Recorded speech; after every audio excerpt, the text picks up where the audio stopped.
lifestyle. From us being classified as a Homo habilis to being who we are today is just proof that everything changes.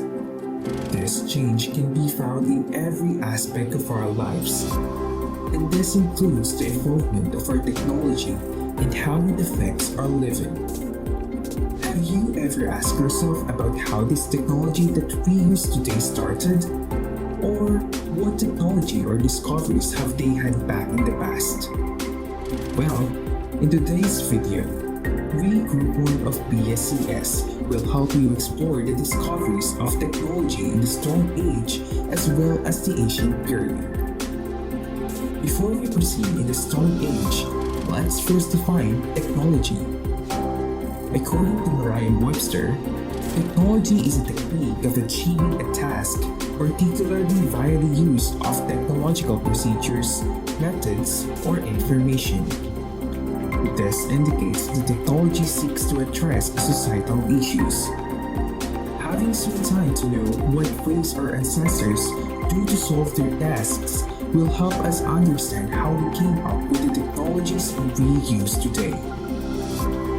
Stone Age, which is under the Prehistoric period, is a period in which weapons and tools were made of stone or organic materials like bone, wood, or horn. Under the Stone Age, we have Paleolithic, Neolithic, and Mesolithic. Let's first start with Paleolithic. The term Paleolithic comes from the Greek words paleo, which means old, and lithic, which means stone.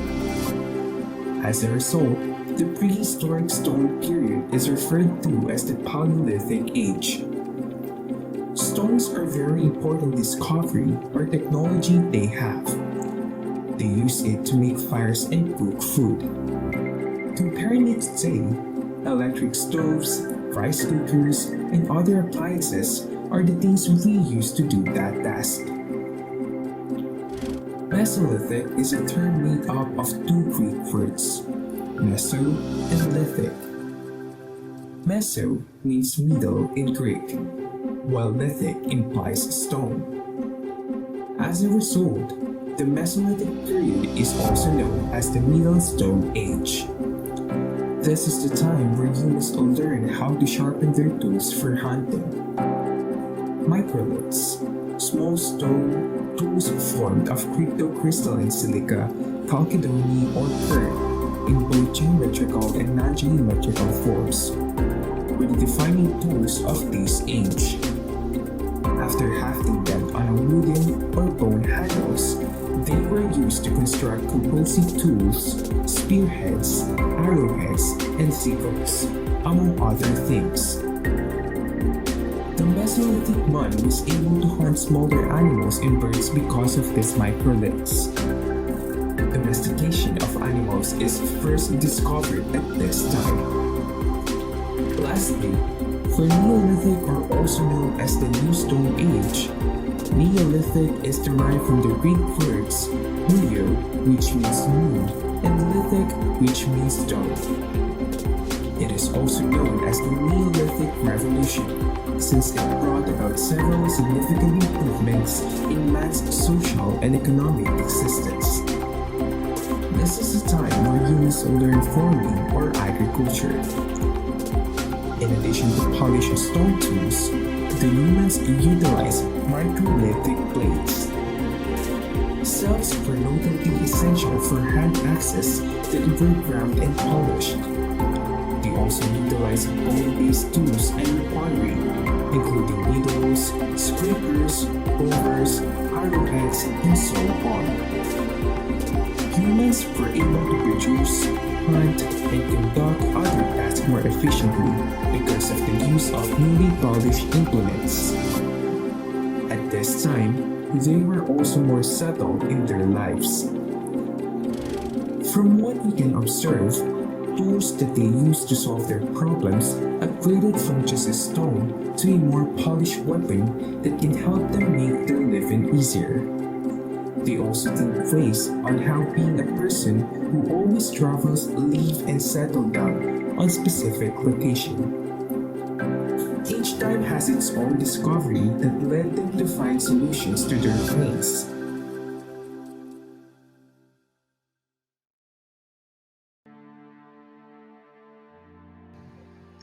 The Bronze Age. The Bronze Age is a period that lasted from 3300 to 1200 BC.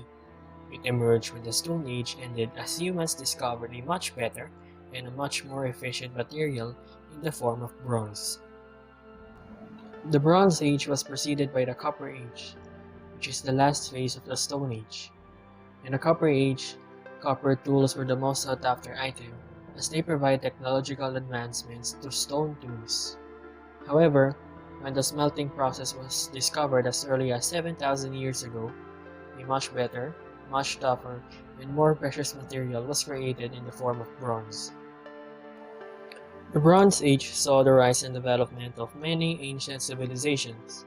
The most prominent ones include the Indus Valley Civilization, which is an ancient civilization that used to reside in the northwestern parts of South Asia and is considered by archaeologists as a Bronze Age civilization.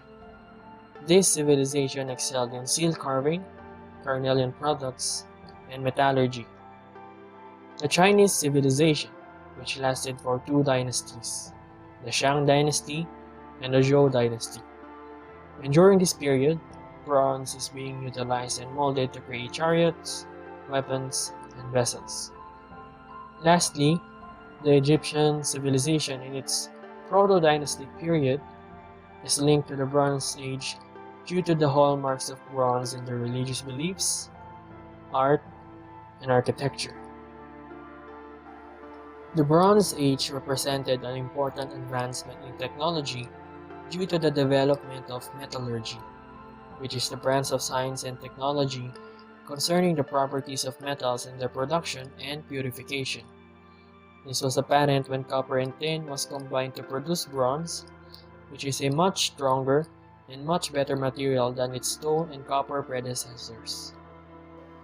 Additionally, among the most important inventions during the Bronze Age are wheels, cartwheels and chariots, locks, and man-made canals and ditches.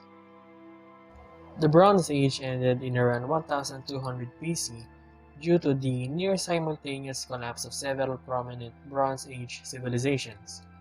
Experts, scholars, and researchers attribute this collapse to several factors, such as the invasion of nomadic tribes known as sea peoples, or natural calamities such as droughts and earthquakes.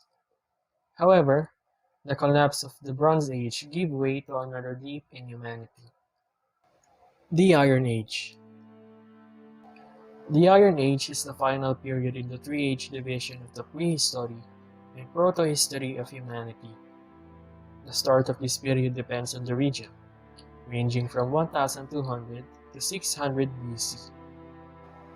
When iron was discovered, humans were able to create tools and weapons that are much stronger, lighter, and cheaper when compared to its bronze equivalents. Many historians believe that the smelting of iron began way back in the Bronze Age, but not until humans learned how to create steel by heating iron with carbon did the Iron Age really started. The Hittites are considered as the forerunners of the Iron Age. Even though their civilization flourished in the Bronze Age, the Hittites were manufacturing iron artifacts from as early as 14th century BC. Several civilizations flourished in the Iron Age. Some most notable ones are Greek civilization, Roman civilization, and the Persian civilization. The use of iron had great influence in the success of these civilizations. The lighter, cheaper, and stronger material had great impact on transport, communication, and trades. Iron spokes and rims made wheels stronger. Iron nails and sheets reinforced structures of boats and ships. Additionally, methods of warfare shifted and changed drastically upon creation of weapons like long, heavy swords, sabers, iron shields, and lances. Many historians place the end of the Iron Age at around 500 BC. However, dates vary per region. In Scandinavia, the Iron Age ended in 800 AD upon the rise of the Vikings, while it ended at 43 AD for Western and Central Europe during the Roman conquest. The end of the Iron Age marks the end of the prehistory and proto-history of humanity. After prehistoric comes the ancient period. Ancient period is the aggregate of past events from the beginning of writing and recorded human history extending as far as post-classical history. Meaning it's a collection of events that happened during 6000 BCE until 650 CE. During ancient period, the first civilizations arose and developed, and one of them is the Sumerian civilization. Sumer is the earliest known civilization in the southern Mesopotamia, now the southern Iraq. Most historians have suggested that Sumer was first permanently settled between 5500 and 4000 BC by a vast ancient people who spoke the Sumerian language, a non-Semitic and non-Indo-European. Sumer was the southern counterpart to the northern region of Akkad, whose people gave Sumer its name, meaning land of the civilized kings. The Sumerians themselves referred to the region simply as the land or the land of the black-headed people. Sumerians are considered the creators of civilization as modern humans understand it. They made great contribution in developing human civilization. One of the great contributions the Sumerians made to civilization was their many inventions. Sumerians invented or improved a wide range of technology, including the wheel, arithmetic, geometry, irrigation for farming, sun-dried bricks, and most of all, the very first form of writing, the cuneiform.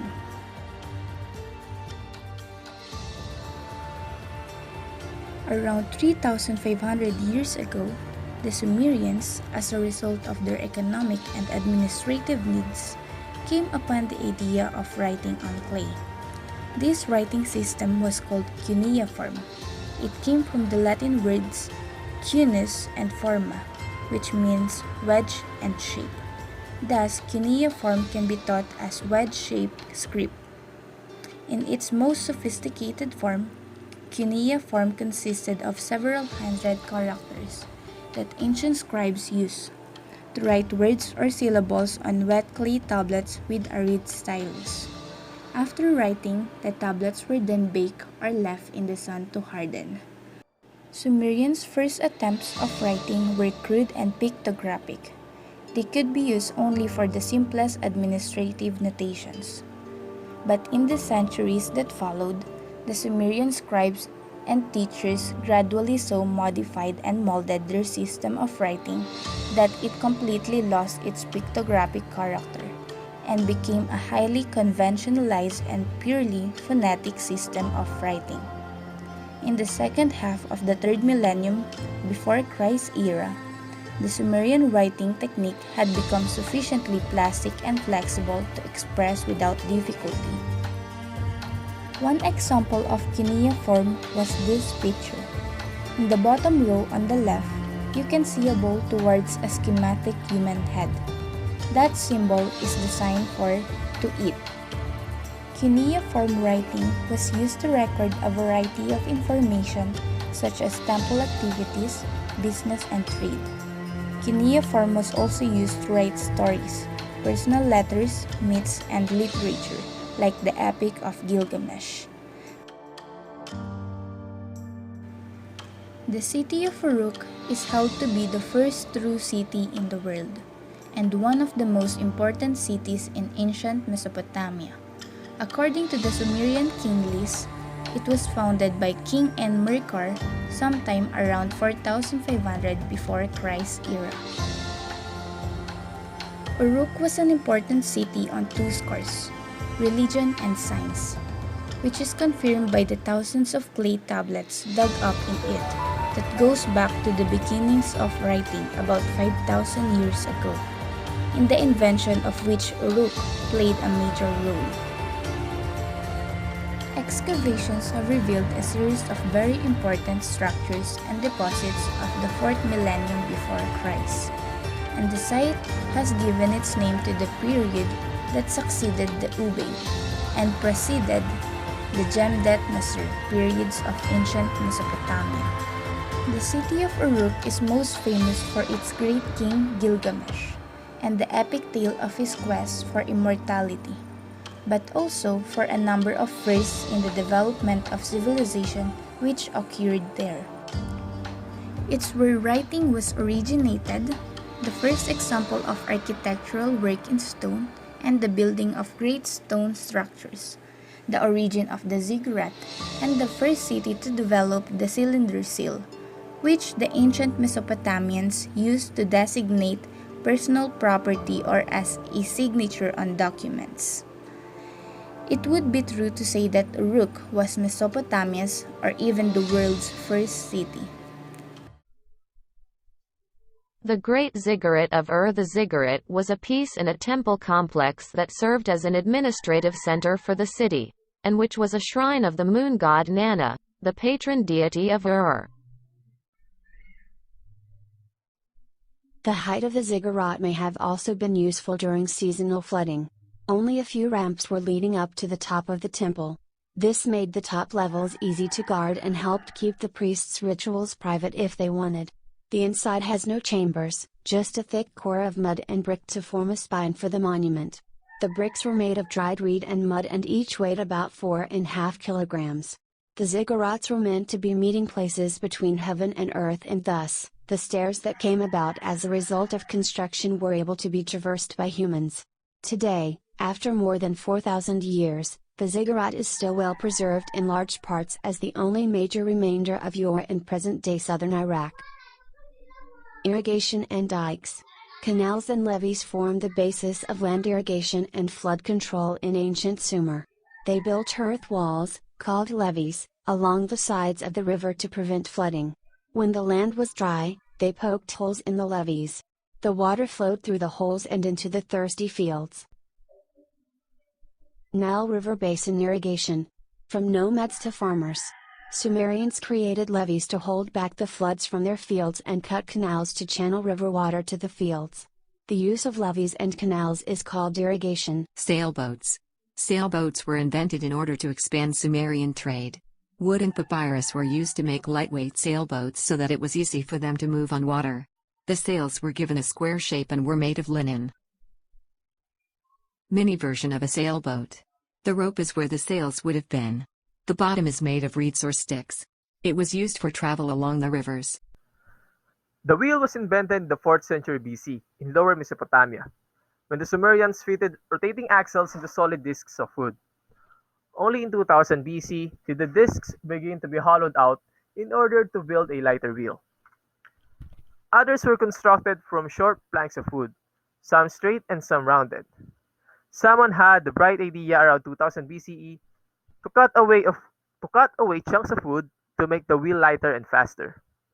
This idea resulted in significant advancements in two areas. To begin with, transportation. The wheel was first used on carts and fighting chariots. Second, and perhaps more importantly, it aided in the mechanization of agriculture and craft industries. The natural world has been the source of inspiration for most inventions throughout history. Forked sticks inspired the pitchfork and table fork, while gliding birds inspired the airplane. The wheel, on the other hand, is entirely the work of Homo sapiens. Only bacterial flagella, dung beetles, and tumbleweeds come close. They are also wheeled organisms in the broadest sense because they move by rolling. Influence and society chariots provided transportation for supplies and people. As civilizations progressed, so the wheel, which aided in the exchange of goods and services. This enabled societies to progress. The wheel has undoubtedly changed our lives and made the world a better place to live. Wheels had a significant impact on human life. They revolutionized transportation, and made it much easier to perform a wide range of tasks. The invention of the wheel marked a watershed moment in human history. Humanity gained the ability to work more efficiently and travel more quickly by inventing the wheel. The wheel was used by early man to move heavy objects, as a mode of transportation, and for pottery. Even today, people make extensive use of this invention. The invention of the wheel resulted in new methods of doing things. This simplified the work and inspired even more new invention ideas. So next is the plow. The most important tool in agricultural development has its origins in Mesopotamia, as does civilization itself. The earliest plows, descended from the digging stick, were used to prepare lands near the Tigris and Euphrates rivers for planting as long as 10,000 years ago. Early farmers near the Indus and Nile rivers also used primitive plows to prepare fields for planting the crops that would feed and support the earliest civilizations. The primitive plow made an open shallow furrow, pushing soil away to either side rather than inverting it. The ancient Egyptians made considerable advances in its design. They also succeeded in growing many crop varieties in their dry, arid climate by devising complex irrigation systems. As depicted on many of their monuments, the development of the plow from handheld sticks to implements pulled by animals put them far ahead compared to other civilizations. Plow design evolved alongside civilization, with improvements in efficiency as farming practices change. Although the plow is not used as much as it once was due to the use of faster and more cost-effective each-time implements, its development will continue indefinitely because man will always try to find the ultimate solution in soil management for efficient cultivation and inversion of the soil and production of the food. So next is road. The ancient Romans were famous builders. They left behind them many bridges, canals, stone paved roads, and other engineering masterpieces all throughout the Roman Empire. The vast Roman Empire boasted a very large and extensive network of roads. Roads were also a visible indicator of Rome's power, and they helped unify what was a vast melting pot of cultures, races, and institutions.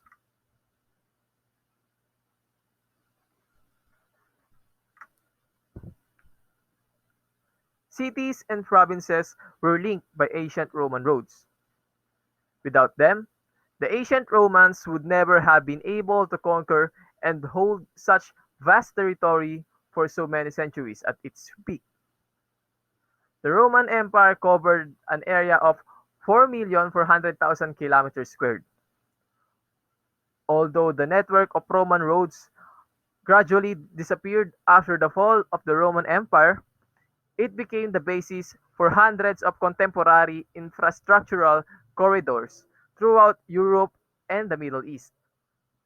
Many ancient Roman roads also passed through Croatian territory, and some of them coincide with contemporary routes.